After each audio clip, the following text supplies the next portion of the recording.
Hi friends, welcome to Muddumari channel. ನಾನು ಸುಮಾರುಣ್. ಧೃತರಾಷ್ಟ್ರ, ಪಾಂಡುರಾಜ, ವಿದುರರ ಜನ್ಮ ವೃತ್ತಾಂತ. ಭೀಷ್ಮನು ಒಪ್ಪಿಗೆಯನ್ನು ಕೊಟ್ಟ ತಕ್ಷಣ ಸತ್ಯವತಿಯು ವ್ಯಾಸನನ್ನು ನೆನೆದು ಬರಮಾಡಿಕೊಂಡಳು. ಬಂದವರನ್ನು ಆಸನದಲ್ಲಿ ಕುಳ್ಳರಿಸಿ ಕುಶಲ ಪ್ರಶ್ನೆ ನಡೆದ ನಂತರ ಮಗು, ತಾಯಿ ತಂದೆಗಳಿಂದ ಮಕ್ಕಳು ಹುಟ್ಟುತ್ತಾರೆ. ಅವರಿಗೆ ತಂದೆ ಹೇಗೆ ಪೂಜ್ಯನು, ತಾಯಿಯೂ ಹಾಗೆ ಪೂಜ್ಯಳು. ಬ್ರಹ್ಮ ಸಂಕಲ್ಪದಿಂದ ಹೇಗೆ ನೀನು ನನ್ನ ಹಿರಿಯ ಮಗನಾದೆಯೋ ಹಾಗೆ ವಿಚಿತ್ರವೀರ್ಯನು ನನ್ನ ಕಿರಿಯ ಮಗನಾದನು. ಅವನಿಗೆ ತಂದೆಯ ಕಡೆಯಿಂದ ಭೀಷ್ಮನು ಹೇಗೋ ತಾಯಿಯ ಕಡೆಯಿಂದ ನೀನು ಹಾಗೆ.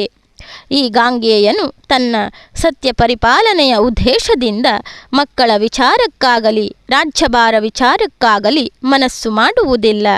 ಆದ್ದರಿಂದ ನೀನು ತಮ್ಮನಿಗೋಸ್ಕರವೂ ಮನೆ ಬೆಳೆಯುವುದಕ್ಕೋಸ್ಕರವೂ ಭೂತದಯೆ ಪ್ರಜಾರಕ್ಷಣೆಗಳನ್ನು ಚಿಂತಿಸಿ ನನ್ನ ಮಾತನ್ನು ನಡೆಸಿಕೊಡು. ನಿನ್ನ ತಮ್ಮನ ಹೆಂಡತಿಯರು ದೇವಕನ್ಯೆಯರಂತೆ ರೂಪ ಯೌವನ ಸಂಪನ್ನೆಯರಾಗಿದ್ದಾರೆ. ಧರ್ಮ ಮಾರ್ಗದಲ್ಲಿ ತಮಗೆ ಮಕ್ಕಳಾಗಬೇಕೆಂದು ಆಸೆಪಡುತ್ತಾರೆ. ನೀನು ಅವರಲ್ಲಿ ಮಕ್ಕಳನ್ನು ಪಡೆ ಎಂದಳು. ವ್ಯಾಸನು ತಾಯಿಯ ಮಾತಿಗೆ ಒಪ್ಪಿ ಆಗಲಿ, ಅವರು 1 ವರ್ಷ ನಾನು ಹೇಳಿದಂತೆ ವ್ರತವನ್ನು ಆಚರಿಸಲಿ. ಹಾಗಾದರೆ ಪರಿಶುದ್ಧರಾಗುತ್ತಾರೆ. ಅನಂತರ ಅವರು ಮಿತ್ರಾವರುಣರಂಥ ಮಕ್ಕಳನ್ನು ಪಡೆಯಬಹುದು ಎಂದರು. ಸತ್ಯವತಿಯು ಅಷ್ಟು ಕಾಲ ಕಾಯುವುದಕ್ಕೆ ಇಷ್ಟಪಡಲಿಲ್ಲ. ಈಗ ದೇಶದಲ್ಲಿ ರಾಜನಿಲ್ಲದ ದೇಶಕ್ಕೆ ಮಳೆಯಿಲ್ಲ, ದೇವತೆಗಳಿಲ್ಲ. ಆದ್ದರಿಂದ ಆಗಬೇಕಾದ್ದು ಕೂಡಲೇ ಆಗಲಿ ಎಂದಳು. ವ್ಯಾಸನು, ಹಾಗಾದರೆ ನಿನ್ನ ಇಷ್ಟ. ಕಾಲ ಬರುವುದಕ್ಕೆ ಮುಂಚಿತವಾಗಿ ಮಕ್ಕಳಾಗಬೇಕೆಂದರೆ ಅವರು ನನ್ನ ಈ ವಿರೂಪವನ್ನು ಸಹಿಸಿಕೊಳ್ಳಬೇಕು. ಅದೇ ಅವರಿಗೆ ಒಂದು ವ್ರತ. ಹೀಗೆ ನನ್ನ ವೇಷ ವಾಸನೆ ವಿರೂಪಗಳನ್ನು ಸಹಿಸಬಲ್ಲವರಾದರೆ ತಿಳಿಸು ಎಂದು ಹೇಳಿ ಹೊರಟು ಹೋದನು. ಅನಂತರ ಸತ್ಯವತಿಯು ಸೊಸೆಯ ಹತ್ತಿರ ಏಕಾಂತದಲ್ಲಿ ಮಾತನಾಡಿ ಒಪ್ಪಿಸಿ ಅವಳು ಋತುಸ್ನಾನ ಮಾಡಿ ಬರಲು, ಅಂಬಿಕೆ, ಇವತ್ತು ರಾತ್ರಿ ನಿನ್ನ ಭಾವನು ನಿನ್ನ ಹತ್ತಿರ ಬರುತ್ತಾನೆ, ಎಚ್ಚರವಾಗಿರು ಎಂದು ಹೇಳಿ ಹೋದಳು. ಆ ಮಾತನ್ನು ಕೇಳಿ ಅವಳು ಭೀಷ್ಮನನ್ನು, ಕುರುವಂಶದ ಇನ್ನೂ ಇತರ ಅರಸರನ್ನು ಯೋಚಿಸಿಕೊಳ್ಳುತ್ತಾ ದೀಪವನ್ನು ಉರಿಸಿಕೊಂಡು ಎಚ್ಚರವಾಗಿ ಮಲಗಿದ್ದಳು. ಒಂದು ಹೊತ್ತಿನಲ್ಲಿ ವ್ಯಾಸನು ಬಂದನು. ಅವನ ಕೆಂಜಡೆ, ಹೊಳೆಯುವ ಕಣ್ಣು, ಕಂದು ಬಣ್ಣದ ಗಡ್ಡ ಮೀಸೆಗಳು ಇವನ್ನೆಲ್ಲ ಕಂಡು ಅವಳು ಬೆಚ್ಚಿ ಬಿದ್ದು ಅವನನ್ನು ನೋಡಲಾರದೆ ಕಣ್ಣು ಮುಚ್ಚಿಕೊಂಡಳು. ಹೀಗೆ ಅಂಬಾಲಿಕೆಗೂ ಅವನನ್ನು ಕಂಡಾಗ ಕಳವಳದಿಂದ ಮುಖ ಬಿಳುಪೇರಿ ಬಿಟ್ಟಿತ್ತು. ಕಾಲಕ್ರಮದಲ್ಲಿ ಅಂಬಿಕೆಯಲ್ಲಿ ಒಂದು ಕುರುಡು ಮಗು ಹುಟ್ಟಿತು. ಅಂಬಾಲಿಕೆಯಲ್ಲಿ ಒಂದು ಬಿಳಿತುಕೊಂಡಿರುವ ಮಗು ಹುಟ್ಟಿತು. ಅಂಬಿಕೆಗೆ 2 ಕಣ್ಣು ಇಲ್ಲದೆ ಹುಟ್ಟಿದ ಮಗುವನ್ನು ನೋಡಿ ಸತ್ಯವತಿಯು ವ್ಯಥೆಪಟ್ಟು ಮತ್ತೊಂದು ಸಾರಿ ಸೊಸೆಯನ್ನು ಒಡಂಬಡಿಸಿದಳು.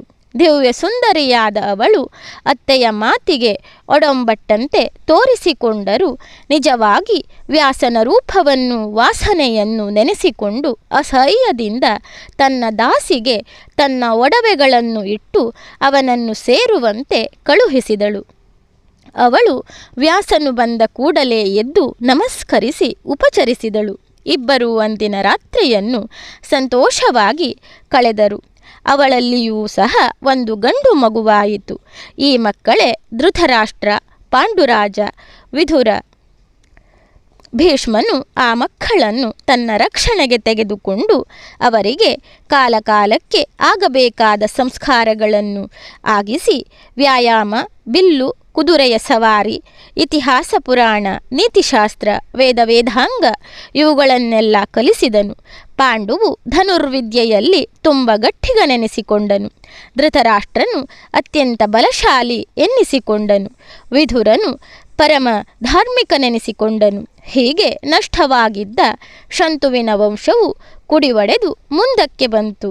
ಧೃತರಾಷ್ಟ್ರನು ಕುರುಡನಾದ್ದರಿಂದ ಪಾಂಡುವೇ ದೊರೆಯಾದನು.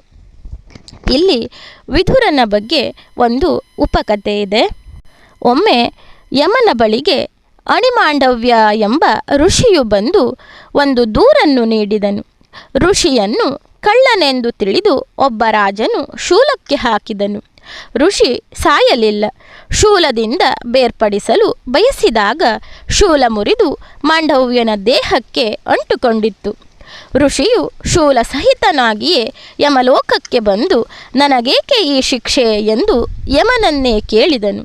ಯಮನು, ನೀನು ಹಿಂದೆ ಒಂದು ನೊಣಕ್ಕೆ ಕಡ್ಡಿಯಿಂದ ಚುಚ್ಚಿ ಹಿಂಸಿಸಿದ್ದೆ, ಅದಕ್ಕಾಗಿ ಈ ಶಿಕ್ಷೆ ಎಂದು ಹೇಳಿದನು. ಮಾಂಡವ್ಯನು ಚಿಕ್ಕ ವಯಸ್ಸಿನಲ್ಲಿ ಮಾಡಿದ ಸಣ್ಣ ತಪ್ಪಿಗೆ ಇಷ್ಟು ದೊಡ್ಡ ಶಿಕ್ಷೆಯನ್ನು ಕೊಟ್ಟ ಯಮನಿಗೆ, ಮನುಷ್ಯನಾಗು, ನೀನು ದಾಸಿಯ ಹೊಟ್ಟೆಯಲ್ಲಿ ಜನಿಸುವಂತಾಗಲಿ ಎಂದು ಶಪಿಸಿದನು. ಅಲ್ಲದೆ 12 ವರ್ಷದವರೆಗೆ ಯಾರೇ ಆಗಲಿ ತಪ್ಪು ಮಾಡಿದರೆ ಅದು ಅಪರಾಧವಲ್ಲ ಎಂದು ನಿಯಮ ಮಾಡಿದನು. ಮಾಂಡವ್ಯನ ಶಾಪದಿಂದ ಯಮನು ದಾಸಿಯ ಹೊಟ್ಟೆಯಲ್ಲಿ ವಿಧುರನಾಗಿ ಜನಿಸಿದನು ಎಂದು ಇಲ್ಲೊಂದು ಉಪಕಥೆ ಇದೆ. ಧನ್ಯವಾದಗಳು ಸ್ನೇಹಿತರೆ. ನನ್ನ ವಿಡಿಯೋಗಳೆಲ್ಲ ನಿಮಗೆ ಇಷ್ಟವಾಗ್ತಾ ಇದ್ದರೆ ನನ್ನ ಮುದ್ದುಮರಿ ಚಾನಲನ್ನು ಸಬ್ಸ್ಕ್ರೈಬ್ ಮಾಡದೆ ನೋಡ್ತಾ ಇರುವವರು ದಯವಿಟ್ಟು ಸಬ್ಸ್ಕ್ರೈಬ್ ಮಾಡಿ, ಆಲ್ ಅಂತ ಸೆಲೆಕ್ಟ್ ಮಾಡಿಕೊಳ್ಳಿ, ಶೇರ್ ಮಾಡಿ, ಲೈಕ್ ಮಾಡಿ, ಕಮೆಂಟ್ ಮಾಡಿ.